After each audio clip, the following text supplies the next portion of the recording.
Why I say this protocol is important because they play critical roles to ensure the reliable networking communication in different layers. In the link layer, they enable the reliable delivery to enable the flow control. In other words, manage the rate of the data transmission between the two nodes, two hosts, okay, to prevent a fast sender from outrunning a slow receiver. Basically, your sender send too much package which cannot be properly received by the receiver. The end up is you will lose a lot of packets. So they kind of prevent this through the flow control. Also in the transport layer, they also enable to ensure the reliable delivery. Okay, we will mention that in the future class. But here I want you to just know this protocol is very important. This is a critical protocol to ensure the reliable delivery. So now we want to model or talk a little bit the insights about this protocol. I want to model the sender and the receiver for this sliding window protocol. From the sender perspective, first I want to introduce one term called the sequence number. If you recall, during the time when we talk about stop or wait, we also talk about sequence number, right? We said in order to prevent the potential duplicate package, we assign each packet or call each frame as a sequence number, 0, 1, 0, 1, and so on, right? So similarly here, we also assign the frame with the sequence numbers. This is the first term.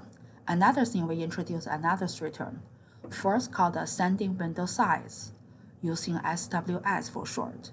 Second, last acknowledgement received, which is using LAR for short. Last one is the last frame sent, using LFS for short. What does this mean? First, the sending window size. This is understandable, similar like here. So basically, up to how many package you're allowed to send before the last package and to be sent. Also, after the last package, you are to achieve the acknowledgement. Okay, so basically, it's the window you're allowed to send. So similar, like here defined is upper bound on the number of outstanding frames that the sender can transmit. Means up to how many packets you're able to send, but those package is not associated with acknowledgement yet. Okay, basically means it's not appropriately received by the receiver and send out the acknowledgement from the receiver yet. And then this is the SWS, similarly like here. Okay, so another is a large acknowledgement received, basically means sequence number of the package or frame which already successfully be received by the receiver and already sent the acknowledgement by the receiver, and this acknowledgement also received by the sender. And the last one is the frame sent. So basically sequence number of the last frame sent. Let me say one more time. So basically LAR refer to the sequence number of the package which already has the acknowledgement received by the receiver, by the sender. And LFS, for short, this means the sequence number of the frame already sent by the sender, which potentially does not have the acknowledgement received. And then this sending window size is a difference between these two. Means the overall how many package you already sent out without receiving the acknowledgement. So it's straightforward. That means this one minus this one will be less or equal to the capacity, which is SWS.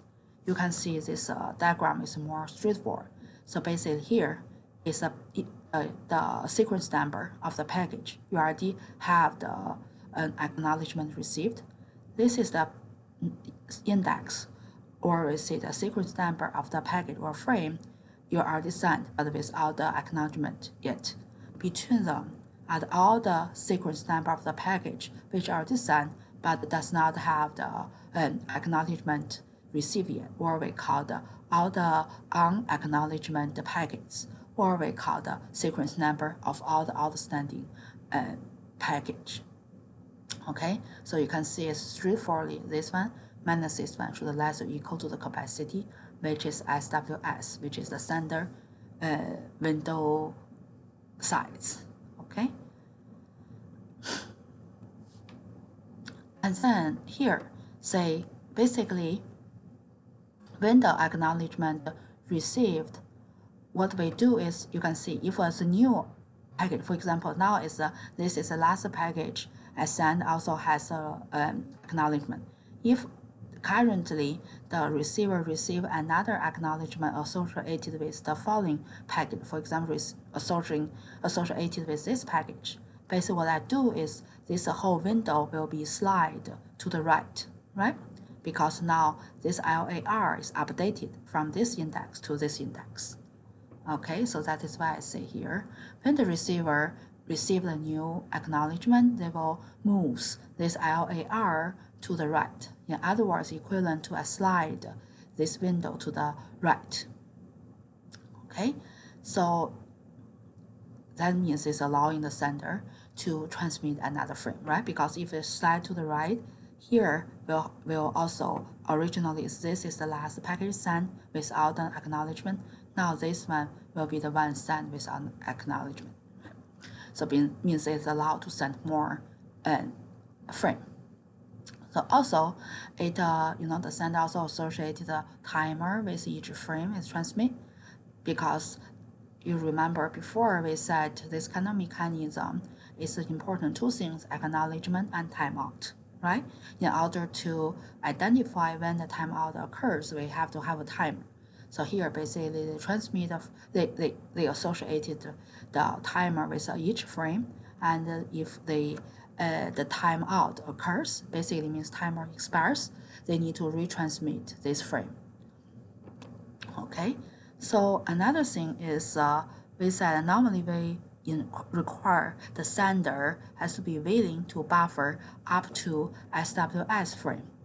Means SWS, the sender window size, is equivalent to the capacity of the sender's buffer. Why? The reason is highly possible your frame cannot reach to the receiver appropriately. If that is happen, you're supposed to be able to get ready to retransmit that package. Because of that, you have to make sure those frames are already buffered inside to get ready to retransmission.